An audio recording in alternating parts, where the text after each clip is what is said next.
সকালবেলা থেকে আমাদের এখানে প্রচুর পরিমাণে বৃষ্টি হচ্ছে, সেই জন্য জামা কাপড়গুলো মেলতে পারিনি ভিজা। তো এখন বৃষ্টিটা কমাতে জামা কাপড়গুলো একটু মেলে দিলাম মা আর আমি। আর এই জায়গাটা একটু কাদা কাদা হয়েছিল দেখে জল দিয়ে ধুয়ে চলে আসলাম আমার ছোট্ট কুঁড়ে ঘর এখন খাওয়া দাওয়া করতে। তো এখন বাজে দুপুর 3টে, বৃষ্টির জন্য খাওয়া দাওয়া করতে পারিনি। তো এখন একটু খাওয়া দাওয়া করে নিয়েছিলাম। তো আমাদের খাওয়া দাওয়া কিন্তু কমপ্লিট হয়ে গেছে। খাওয়া দাওয়ার পরে কয়েকটা বাসন ছিল, তো মাকে বললাম বাসনগুলো আমি এক জায়গায় করতেছি। মা কিন্তু বাসনগুলো নিয়ে চলে গেছে কলে। আমি টেবিলের ওপরটা মুছে চলে আসলাম কলে। মা দেখি কল থেকে এক বালতি জল টিপছিল। তো মাকে বললাম দাও আমি বাসনগুলো ধুয়ে দিচ্ছি। মা বললো তো ধুতে হবে না, আমি মেজে দিচ্ছি।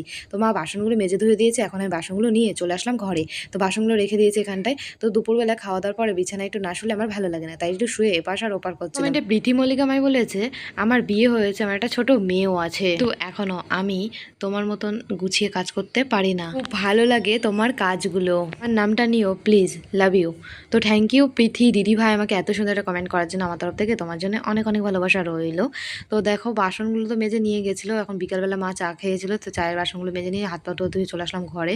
তো জামা কাপড়গুলো মেলে রেখে দিয়েছিলাম, ঘুমিয়ে পড়েছিলাম। ঘুম থেকে উঠে দেখি জামা কাপড়গুলো সব শুকিয়ে গেছে। তো জামা কাপড়গুলো তুলে নিয়ে এসে এখন আমি একটু মাথাটা এখন তো আঁচড়ে নেবো। তো যাই হোক বন্ধুরা, তোমাদের নামগুলো আমাকে কমেন্ট করে বলো।